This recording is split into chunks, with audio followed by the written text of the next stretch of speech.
Dan il-programm huwa mwassal lilkom minn Revlon.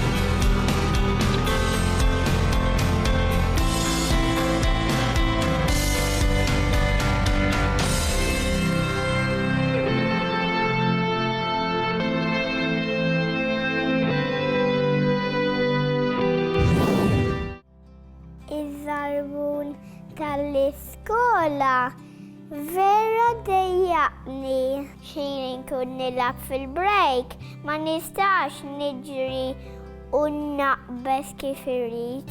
Vera nixtieq żarbun aktar komdu. Żarbun komdu għandu jkun ta' qis tajjeb.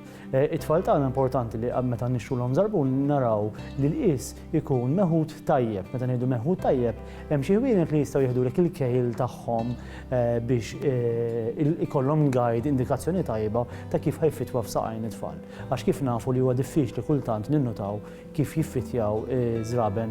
It-tfal ma jgħidulniex tajjeb kif qed jiffitja żarbun f'saqajhom. Allura hemm xi guides li jistgħu jgħinuhom. Li naraw il-fitt huwa tajjeb biex il-fitt ikun tajjeb, l-importanti jkollu it-tul minn quddiem li huwa twil biżgħet u nagħtu importanza lil growing space li din is-sieqa tikber matul is-sena kemm ħajdhom f'saqajn it-tfal. M'hemmx regola ta' kemm ta' meta jikbru li żjed saqajn it-tfal, allura rridu nieħdu daqsxejn tal-preżent naraw kemm ikun hemm spazju fih. Importanti l-materjal ta' żarbun li naraw il-materjal ta' żarbun huwa leather kemm jista' jkun. Saqajn it-tfal għandhom tendenza li jerqu, allura importanti li jkun breathable kemm jista' jkun. Ikollhom il-qiegħ tagħhom li huwa non-slip biex ma jiżloqx ħafna iż-żarbun meta jkunu qed jagħmlu xi sport jew hekk waqt l-iskola. Jekk nitkellmu dwar x'tip ta' żraben huma l-ideali għat-tfal, irridu nżommu f'moħħna l-movimenti li t-tfal tagħna jagħmlu matul il-ġurnata. Huwa veru li t-tfal jgħaddu ħin twil bil-qiegħda l-iskola, però hemm imbagħad il-ħin tal-logħb. Biex it-tfal ikunu attivi mingħajr skumdità, kif għandu jkun żarbun tal-iskola ideali? Apparti li l-qis li għandu jkun tajjeb għandu bżonn ikollu qafla tajba, il-qafla hija importanti ħalli żomm is-sieq soda fil-parti ta' wara fl-arqub ta' żarbun.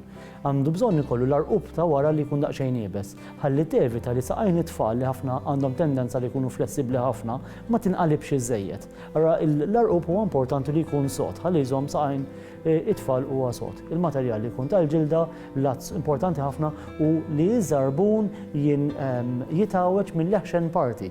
Meta ngħidu leħxen parti jkun il-parti ftit wara ta' żraben, ikun flessibbli minn hemmhekk biss. Aħna biex nimxu, anke t-tfal jimxu billi jgħawġu biss il-parti ta' quddiem ta' saqajhom. Inutli żarbun ikun flessibbli minn kull parti tiegħu.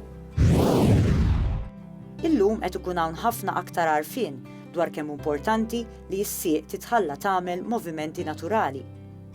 L-itfal tagħna nagħmlu tajjeb li nħalluhom ħafjin, b'mod partikolari waqt li jkunu qed jilagħbu. Saqajna kienu maħluqin biex nimxu ħafin ħafna mid-drabi, iżda il-problema hi li ma konniex maħluqin biex nimxu fuq art ibsa żejjed. Allura dejjem importanti jkun hemm daqsxejn cushioning u l-cushioning ħajsir b'żarbun. Li noqogħdu ftit ħafjin ma jimportax. L-importanza hija li jekk ħanilabu naqbżu mill-loli, saqajn it-tfal huma fraġili ħafna, importanti jkollhom xejn ta' cushioning tajjeb.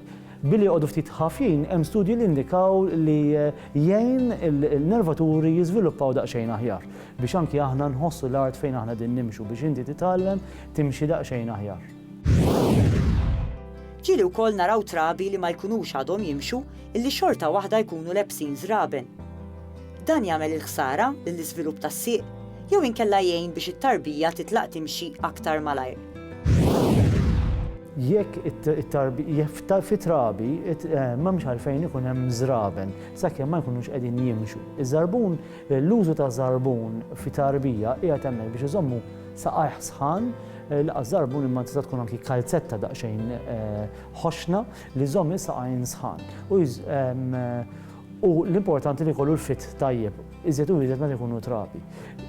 Iż-żarbun għandu funzjoni, iż-żarbun għandu jkun ta' użu biex aħna nikroljaw aħjar, jiġri jkollu non-slip meta tfal jibdew jikroljaw u xin nibdew nimxu ikun ta' bażi daqsxejn iżjed soda.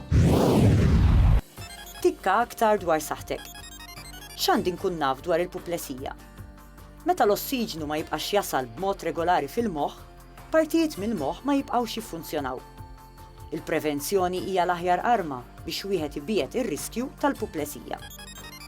80% tal-każijiet ta' puplesija jistgħu jiġu evitati, speċjalment jekk wieħed jinduna bir-riski sa mill-bidu. Malli wieħed jinduna li hemm sintomi ta' puplesija, tajjeb li jirrikorri mill-ewwel għand it-tabib. Il-puplesija mhijiex ereditarja, però l-kundizzjonijiet li jistgħu jwasslu għal puplesija huma ereditarji. Dawn jinkludu l-pressjoni għolja, livelli għoljin ta' xaħam fid-demm, kif ukoll id-diabete.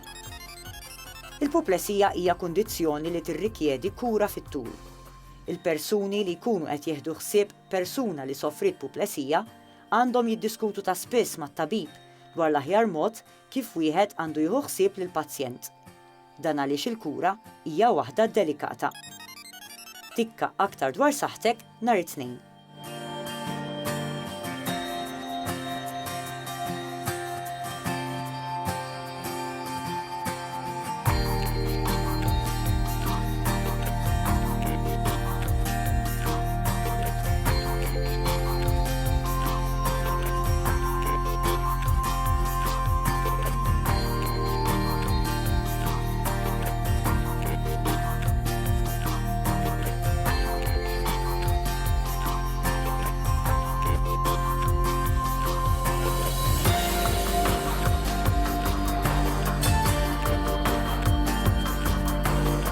Dan il-programm ġie mwassal lilkom minn Revlon.